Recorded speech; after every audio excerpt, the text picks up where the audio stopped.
Okay, so it is now just about a minute or so after 12, so we'll probably have some people pop in, and that's totally fine. We'll take them as they come in. But thanks for joining us. This is our third program in our summer Student Org Essentials series.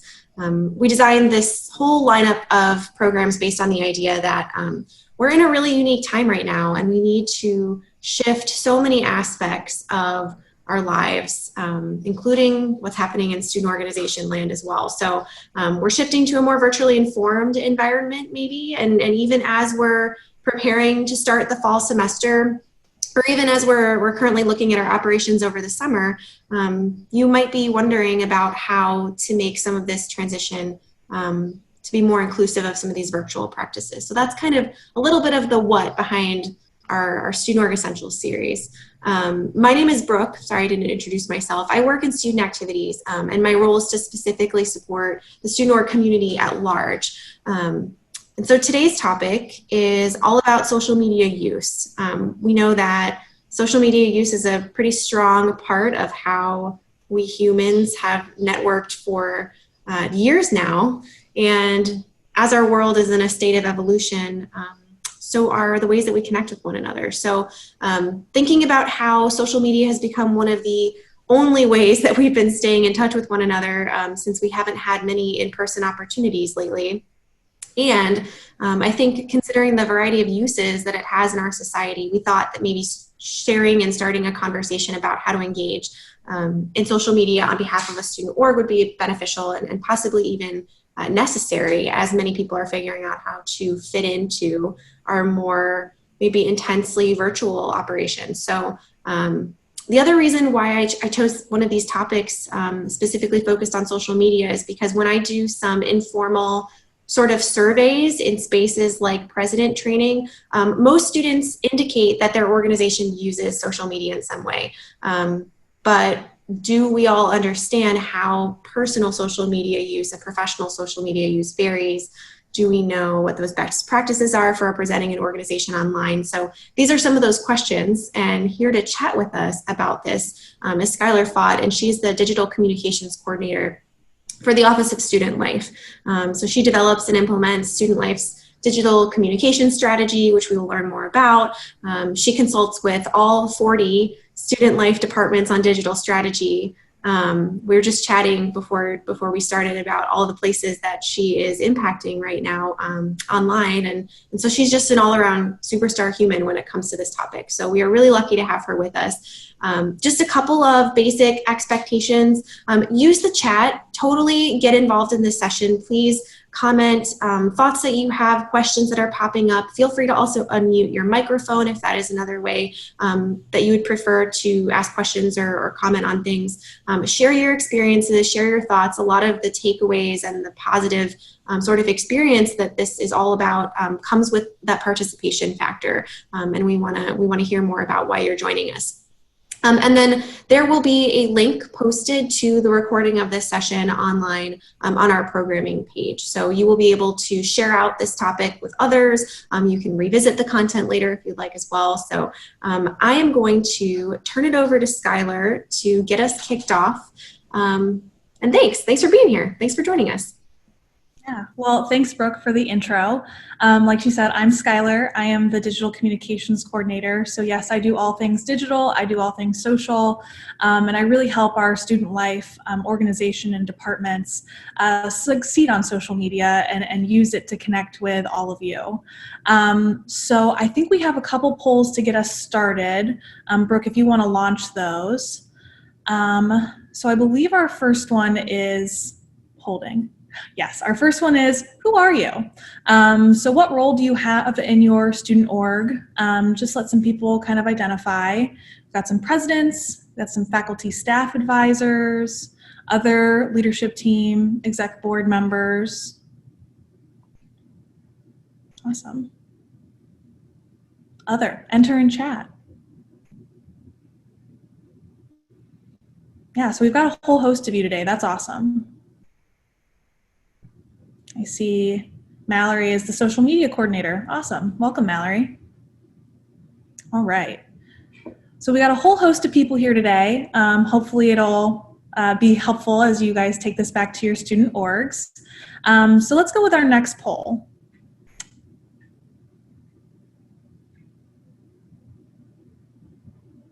Our next poll is, what platforms are you familiar with? So I'm going to keep it pretty general today, kind of encompassing all social media platforms.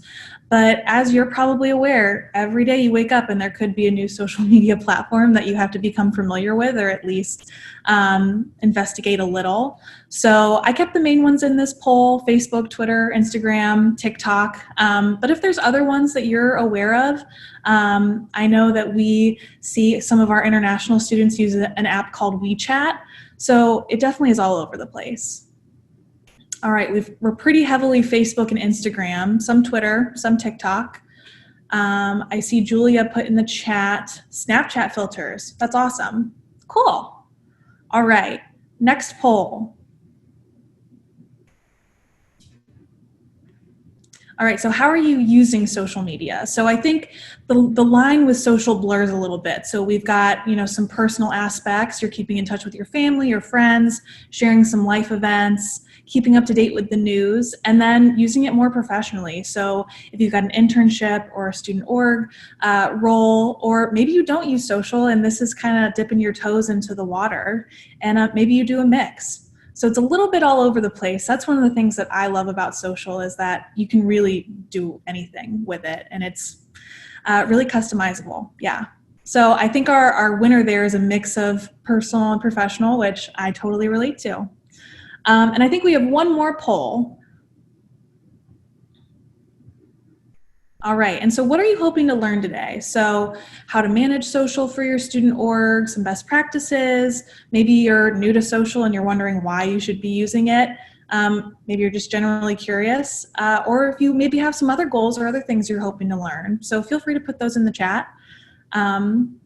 Hopefully we'll touch on all of these different learning areas today, but if not, totally open to questions, and feel free to toss those in the chat.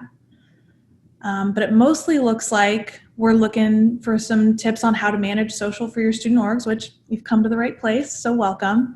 And just some general best practices too. Looks like Mallory wrote in the chat how to increase engagement. And that is a good question, Mallory. So we will touch on that a little bit today. Awesome. So yeah, I think overall we're just looking to manage our social media for our student orgs. So let's get started. All right. So quick agenda, just a brief overview. So we're going to touch on why you might want to use social media for your student orgs, some general best practices, building out your brand and your student orgs brand on social, and then we have some time for some takeaways and some questions at the end. So getting started, so why social media? So I get the question a lot when I am working with our different departments of, we know social media exists, we know we probably should be using it, but why? Why would I want to go online? So for me, there's four main reasons why you should be using social. So I think more important than anything else, social media is a place for you to share your compelling story. It's a place for you to be creative, to really get out there and show and have an impact. It's also important because your audience is there. Overwhelmingly, and Brooke mentioned this at the beginning, we hear students are online, students are on social media. And as a student org, your audience is students. So it makes sense for you to be on social media. The other thing with social is that there's room to grow. So like I said, there's always a new platform, there's always a new hashtag, there's always a new way to engage. So there's always room to grow and room to engage and really impact those around you. And then finally, going back to sharing your compelling story and being creative, individuality is welcomed. So you can really be creative and go outside the boundaries and try new things on social, and you can get feedback and get an instant reaction and get a good conversation going with those around you. So those are my general ideas of why you'd want to get on social media, or what impact social media might have for you and your student org. So then diving into some best practices. So for me, just personal anecdote, I love bees. And so anytime I can make a bee pun, I go for it. So these are my 6 B's of social media. So to be strategic on social is super important. You need to be accurate, be active, be respectful, be responsive, and be smart. So these 6 B's really help you drive social success. So diving a little bit deeper into each of those. So be strategic. What does that mean? So it means starting out with some goals, really identifying what you want to be doing on social. Is it increasing engagement? Is it having a conversation? Is it increasing attendance to your events? Really dive in and understand how social media can help you with those goals. It's also gauging audience. So we know students are on social media, but some students have different interests than others, and you might find them on Twitter, or you might find them on Instagram or TikTok, wherever. So really gauging audience and understanding which platforms work best for who you're trying to seek out.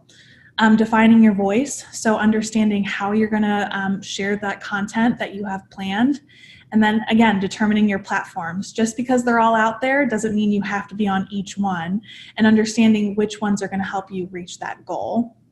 And then planning management. So I know we have some social media coordinators and managers here for different student organizations. And really, to be strategic, it's diving in and making sure that you have a plan for if you get a response or when you put out a tweet, how you're going to interact and how to make sure you're consistent and you're continually showing up each day on social, because it is a 24-hour, 365 job. It does not stop. So then going into be accurate. So I think this is one of the most important things that you can do when it comes to social, because if you're not sharing correct information, you're really not sharing anything. So fact check, make sure you have the correct date, the correct time, location, and make sure that you're making it easy for people to engage with you. So proofing spelling, proofing grammar, and then if you make a mistake, that's okay, but just make sure you publicly correct any errors. So if you say a speaker is going to show up at an event and in the end they're actually not able to, and you've been promoting it, make sure that you're transparent and that people understand that you apologize for the mistake or the change, and just make sure that you're publicly correcting it as you go. So then be active. So this goes back to making sure that you're not spreading yourself too thin. So there's a bunch of platforms out there, and choosing them effectively. And then again, being consistent, being present, this all rolls into being active and being a good participant on social media. And then being respectful. So understanding that you as a social media coordinator kind of have a big burden on you because you're representing your organization and your members.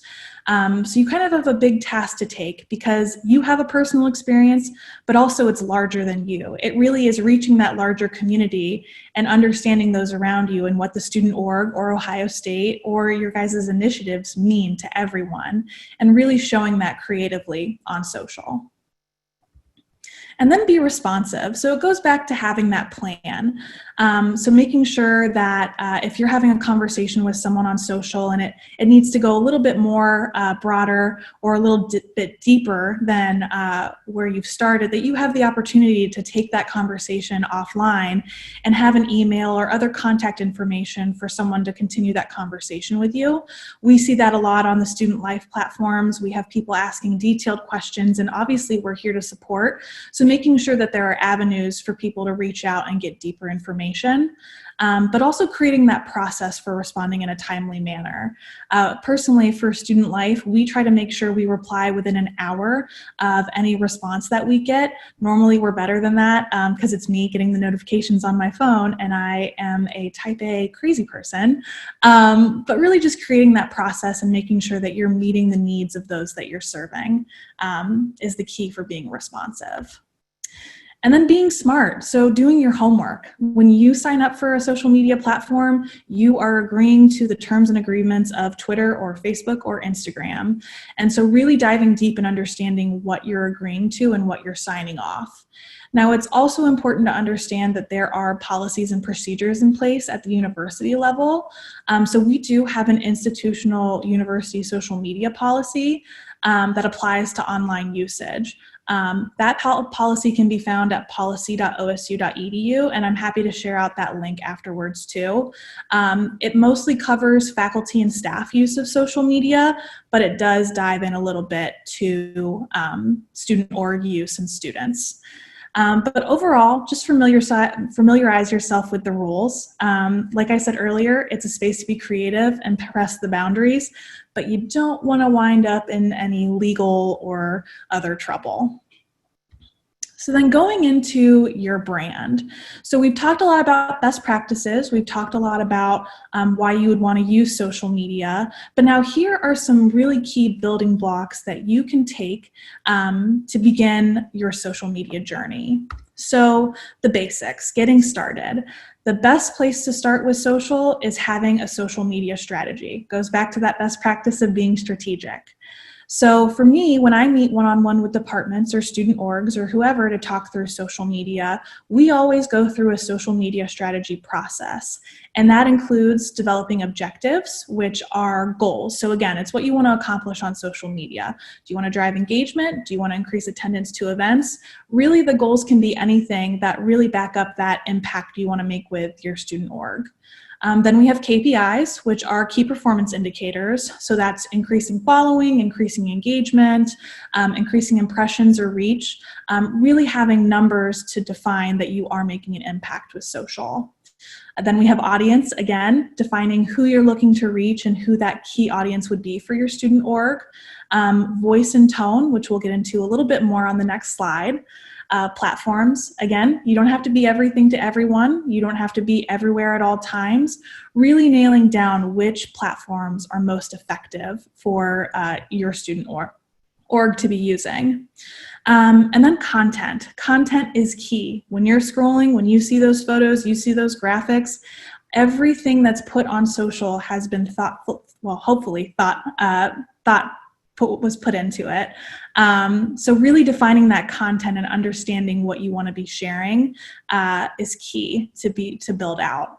And then process and measurement. So understanding who's going to be managing social for your org, who's going to be the one monitoring it on a day-to-day basis, and who's going to be pulling those measurement metrics of following and engagement and impressions each month to really dig in and make sure that you are making that impact. So that's the baseline of a social media strategy, but there are 3 things that I want to pull out and pull special attention to because I think these really define the social strategy. So that's voice, tone, and content. So voice is your brand personality, and that's described in an adjective. I can't talk today, I swear. But so for instance, a brand could be lively, positive, cynical, or professional. It's just a all-encompassing word that defines how you want to speak on social.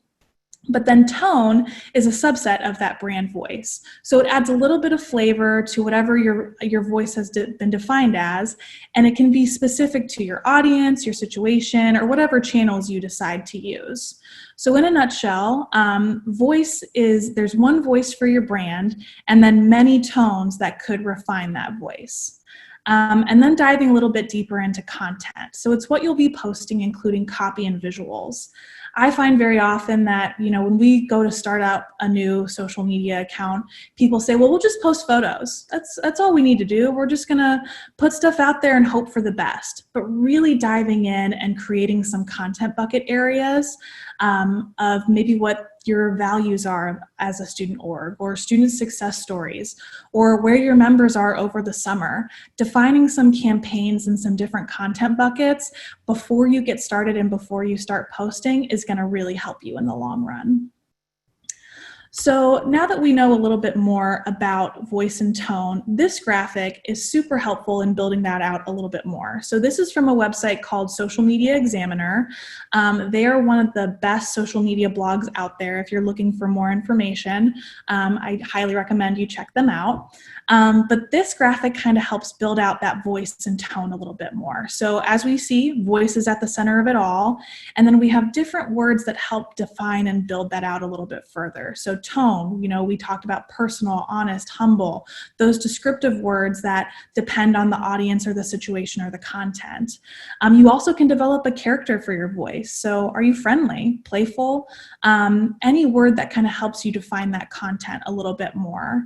And then language. How are you going to speak? So are you going to use some jargon? Is it super scientific? Maybe you're one of the, you're affiliated with the med center or one of the medical schools. Or are you more fun and whimsical? Are you maybe involved in one of the improv groups on campus, and so you'd keep it a little bit more light and fun? And then purpose. At the end of the day, social media serves to help those around you. It's a news sharing, it's a connection, it's to entertain. So really understanding what your purpose is will help drive that voice overall. So then I thought it'd be helpful we've talked a lot about these different words and different situations. I thought it'd be helpful to give an example and break down what I do for the Office of Student Life. So for voice, I've defined us as supportive. We are here to create the extraordinary student experience. We are here to make sure we're connecting you guys to different resources across campus. So support and being supportive is at the heart of what we do. But then breaking that down a little bit more with tone, we're personable, we're friendly, we want to make a connection with you guys. And at the end of the day, our purpose is to empower you to find the resources that you need.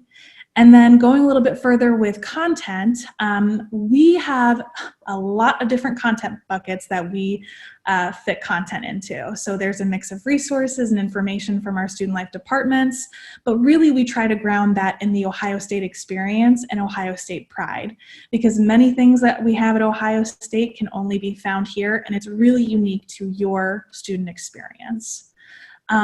So I think from here, now we're going to go into some breakout rooms. So now that you kind of have a baseline understanding of social media and the best practices and understanding a little bit more about voice and tone and content, we want to hear some examples or some accounts that you think have had a really great impact on you. So we're going to break you out into groups of 3. I'm looking at Brooke for confirmation. Groups of 3, correct? Yeah, working on that. While I'm trying to figure out these breakout rooms, it'll take me a minute or so. We did have a question come in through the chat about finding your audience, and could you maybe supplement that with a little bit of understanding about where Ohio State's audience are on platforms? Sure. Yeah, great question, Julia. So for us personally, what I've seen, so one thing I would encourage you first to do is you can actually look at the back end of your social media analytics, and you can pull audience demographics. So what we find generally at Ohio State is that Facebook is where our alumni are, our parents and family. For Twitter, that's normally where our current students are, but we also see a lot of faculty and staff and some alumni engagement. And then Instagram is primarily current students and prospective students. We've heard a lot that people want to get on TikTok and on Snapchat, but we've personally heard feedback from students that you guys don't want to see us there, and we don't want to infringe where we're not wanted, so we primarily stick to Facebook, Twitter, and Instagram. But I do encourage you, look on that back end and see if you can pull exactly what your audience demographics are, and I'm happy to connect with you offline to show how to do that. It's a little hard if you've never done it for the first time. It's under the More button with the 3 dots. That's what I'm looking at, and it's only asking me if I want to stop the recording or pause the recording. There's nothing that it's asking me. Maybe it's because I'm the host. Let me see. So you're driving right now. So are you able to create the breakouts? Yeah. Okay. Yeah. So we're gonna assign you guys into groups of 3 or 4. So we'll have 6 different rooms with 3 to 4 participants. And so the goal of this next breakout room is to use what we've learned and the best practices that we've heard and see if we can apply it and see the impact that it has. So Julia, we can connect further offline. But so what we're going to do is we're going to break you guys up, and then in your groups, I want you guys to discuss and identify one university account that you think has a really strong voice, tone, and content, and why you think it's impactful. And then also identify just a general brand or person or influencer account that you think has a really strong voice, tone, and content, and discuss why you think that. And then we're going to bring everyone back together, and we'll kind of talk through what those examples are and what you think is impactful for social media. Welcome back, everyone.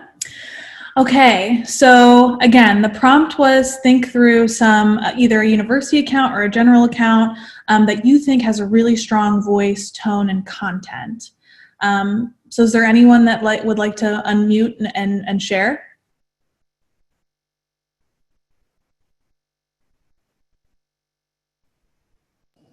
Oh, I can see you're talking, but you're not unmuted. I'm sorry. Thank you. My name is Rithika. I was in Breakout Session 1, and one of the main organizations that we were talking about was the Boo Radley Society, because the main point of that organization is to bring smiles to people's faces, and they just try to do random acts of kindness. And because it's so unexpected, like a lot of their posts are mainly focused on doing random acts of kindness or just kind of giving positive feedback and content, especially we were talking about throughout these past few months where it's been a weird time for everyone.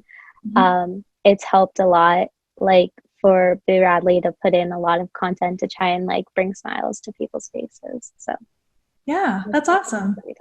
And Rithika, are you in that organization, or how is it that you noticed them? I'm not. I had actually heard about it when, before I even came as a freshman. I'm a rising sophomore now, but a friend of mine had been in that organization and really loved it, and I wanted to try joining it, but I had missed the application and everything like that, and I was kind of trying to I was in the middle of forming my own organization too, so it was kind of a hard time, but I still follow them on Instagram because I really want to join this coming year. When you were talking about, because you directly mentioned the purpose of their organization as you were talking about the content and kind of what it is they're doing, and I really commend that group for really understanding what their purpose is and being able to communicate that out to others. I think as I'm thinking about a lot of this material, putting a lens on it of you need to kind of understand yourself and who you are as you're thinking about your voice and your tone and what it is you're producing. And I think that maybe some of this conversation might need to start back at what is your organization functionally doing, and how are you doing that, and who are you, and why do you do that stuff, so that then you can create more of that strategic image that you're trying to put out there too. So I think that snaps to Boo Radley Society for being in touch with their purpose there. That's cool. For sure. Awesome. Thanks for sharing. Of course. Anyone else?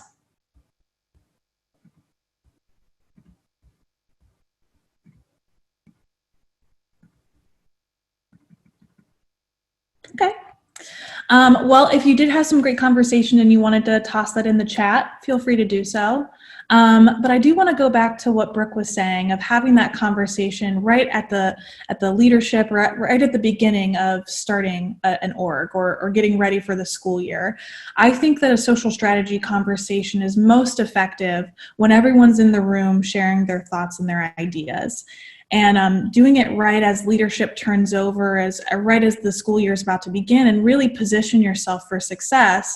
I think that's a great way to get started with social, and really have everyone's opinions and ideas. But really, Rithika, exactly what she was saying with the purpose and identifying the purpose, that's going to serve you way in the long run, because once you know your purpose, you know what you're out to share on social.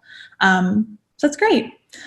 So feel free to share in the chat if there were other accounts that you identified, university or otherwise. Would love to talk more about that.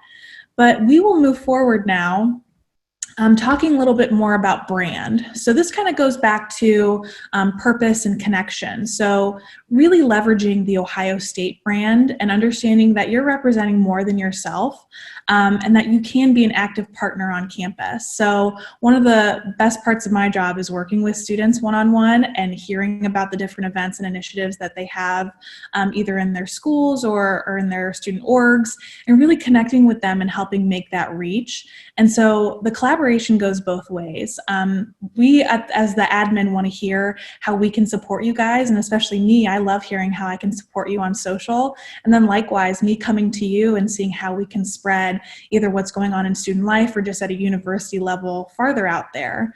But really showing the impact that Ohio State has and the initiatives that you have within your student org, and what makes Ohio State and your student org unique. And then just some final considerations with brand. So audience response. So I think we've seen this a lot, especially in the past couple weeks with sharing news and some of the world events going on. You can share stuff out there with the best intentions, but you don't really know how your audience is going to respond. So really keeping that in mind as you begin to share stuff out there and planning content where you can really have the best intentions and get ready for try and prepare yourself for a positive response, but also understanding that you need to meet people where they're at, and also understanding, the diversity of cultures and identities and perspectives, not just at Ohio State, but really internationally across the world, the wide reach that social has. Some other quick considerations is just identifying accounts and hashtags that you can engage with. So whether it be at the university level and tagging student life and content, or seeing if there's similar orgs to your student org and coming together on a campaign to share impact and purpose. There's also a plethora of hashtags that you can engage with both at the university level and just across the world. Again, a new hashtag or a new account pops up every day. So really keeping an ear to the ground and seeing what new is trending and what you can engage with. There is a master list of hashtags, which now that I'm thinking about it, I'd be happy to share out with the group afterwards, of just easy ways to engage at a university level and join in the conversation. So that's a good wrap up on brand considerations. But I'd love to open it up a little bit more. I know we kind of breezed through the best practices and the identifying brand and social strategy. So are there specific things that we can, or I can unpack a little bit more or talk with you more that would be helpful for? Feel free to unmute or toss it in the chat.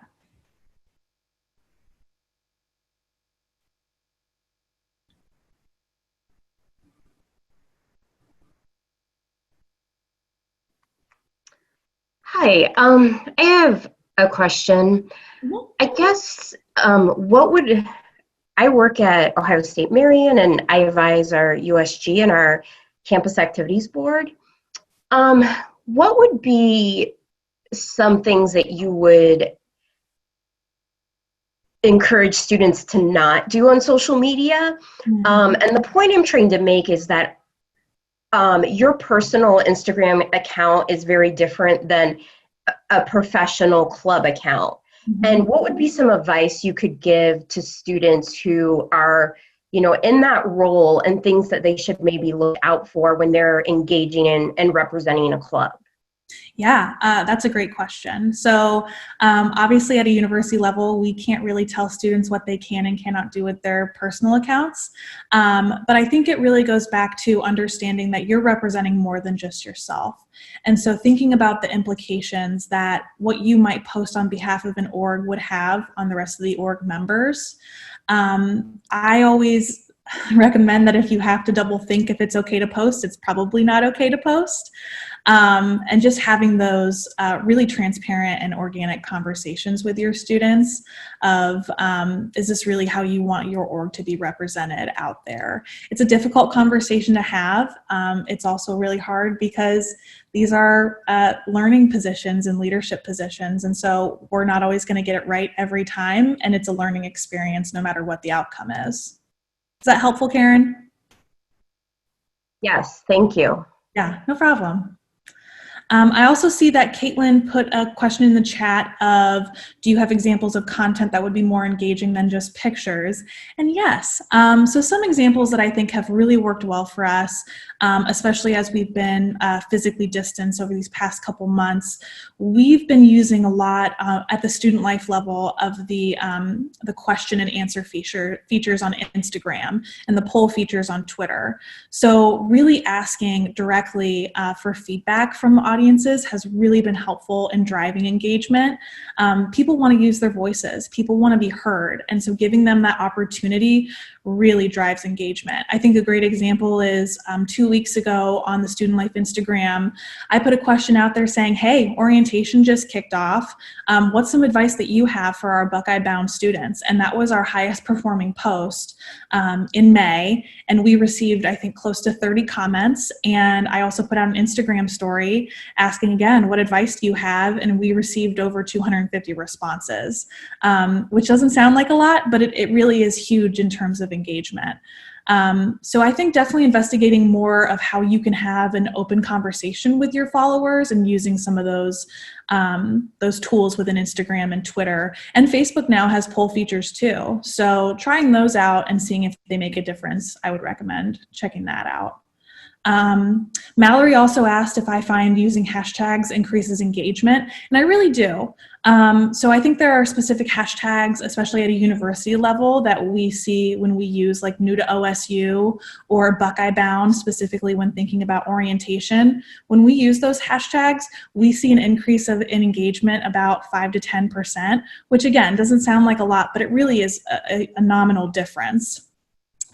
So I really recommend looking into whatever relevant hashtags you can use when trying to engage in a conversation. I think a great example is our Student Wellness Center. So their social media manager, her name is Michaela, she does a great job identifying hashtags with wellness and interweaving them into the content that she uses. And I think she's seen an increase in engagement as well. So it definitely takes a little bit of research on the back end, but I think it's worth it in the end.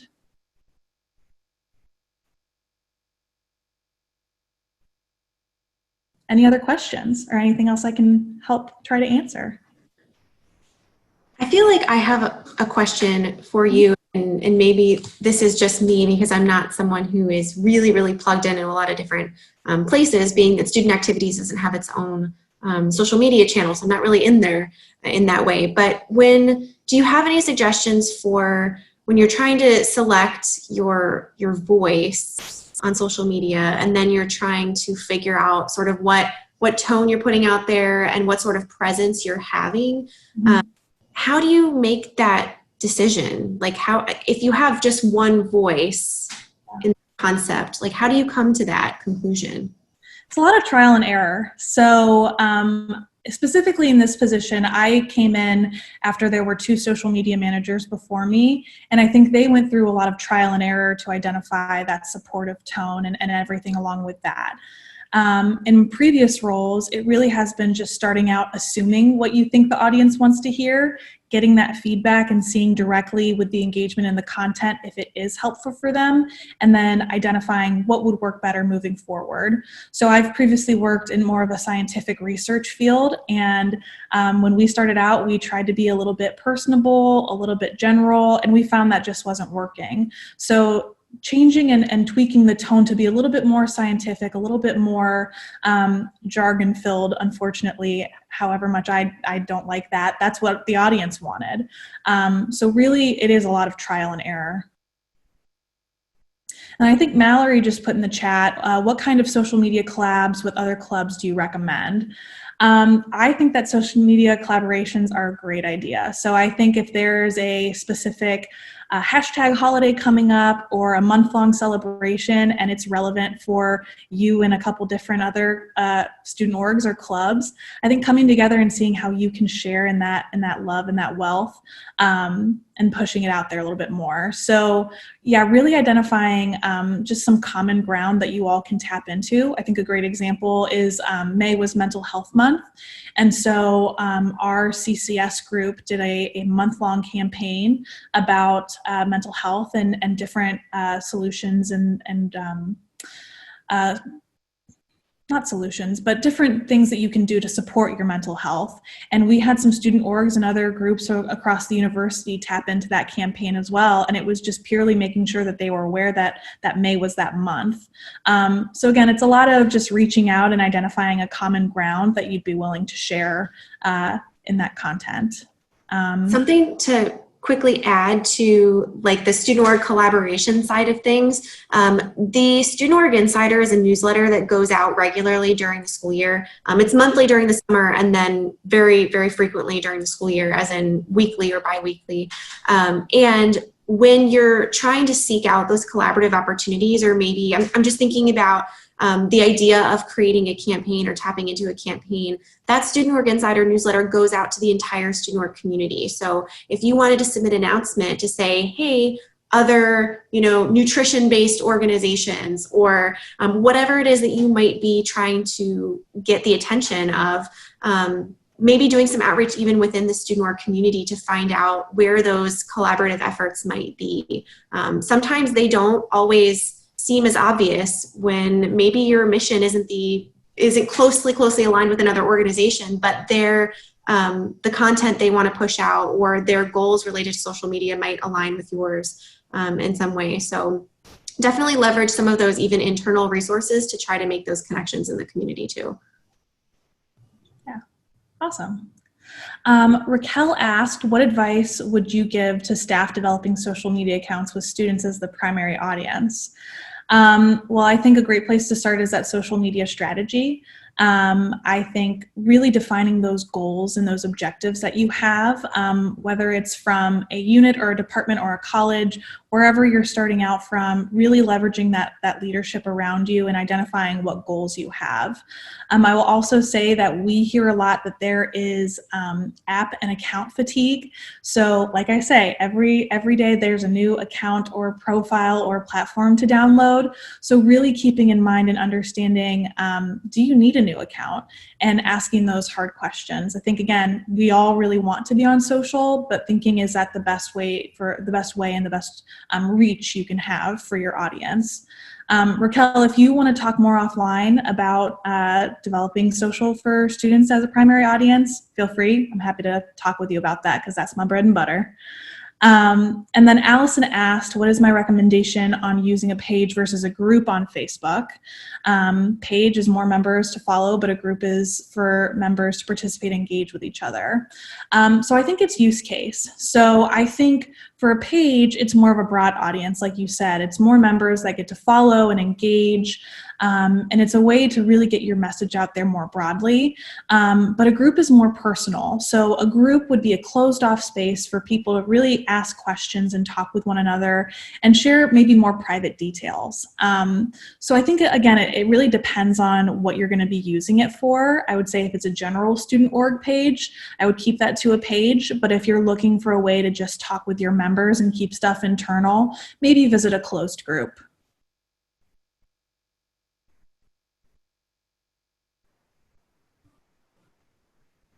Okay, all right. Well, I'm going to move on to our next slide. So there are some available resources. So I think I've mentioned a couple times now, I'm available for consultation. So we've set up a couple different 30-minute sessions with me throughout July. So if you have questions or you have more specific needs that you want to work through, visit that Go URL. Happy to talk, happy to work through some questions that you might have. I'll pass it over to Brooke. Sure. Just a few additional things to throw out there. So Skylar is the human to talk with on this particular topic. But if your organization is thinking about creating some action plans or just thinking about trying how to figure out how you're going to enter the fall semester, connecting with us on within the coaches side of things, I think would be a really great idea. And that request form is just at that Go link. That's go.osu.edu/coach request. And so I'm available through that resource as well as our student coaches who work with student orgs on a more relational level. And then some more sort of continuing resources related to this series, just a quick peek at the calendar that we're having coming up for the rest of our series this summer, which we do plan to continue in the fall, which is exciting as well. So you'll stay tuned for releases of dates and topics for the fall. But the next one that we have is on June 25th, which is all about programming in a virtual environment. And our coordinators of OUAB, which is our campus programming board, will be facilitating that conversation. So they're a great entity to connect with on programming. One other thing I wanted to mention is that I'm also available in like sort of a drop-in office hours every Wednesday from 4 to 5. And I'll drop the Zoom link in our chat in just a minute as well. Awesome. Okay, so you have the information now, so what are some actions that you can move forward with and take? So I think a great starting place after you've developed that social media strategy and had those conversations is start to think through a content calendar for autumn semester. So we're still kind of working through what that autumn is going to look like, but still preparing for and getting excited for what that could be, and build out a content calendar. You know, best practice is on Twitter to post 3 to 5 times a day, on Facebook 5 to 7 times a week, and on Instagram 3 to 5 times a week. So thinking through those kind of best practices and numbers, building out a content calendar from there. Again, that's best practice, but you have to work with what's feasible for you. So don't be overwhelmed by that number or that amount.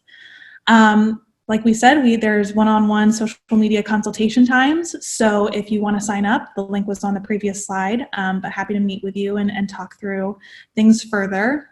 Determine your voice. So go back to that slide with the graphic and really think through how you want to sound on social and how you can use those words and that process to best fit your needs. Yeah, Mallory, I'll repeat those real quick. So Mallory's asking those best practice numbers. So Twitter is 3 to 5 times a day. Facebook is 5 to 7 times a week. And Instagram is 3 to 5 times a week. And those are best practice for posting. So more you can do is share this information with your exec board and have those conversations around strategy, invite someone to a future session. The future topics were on the last slide.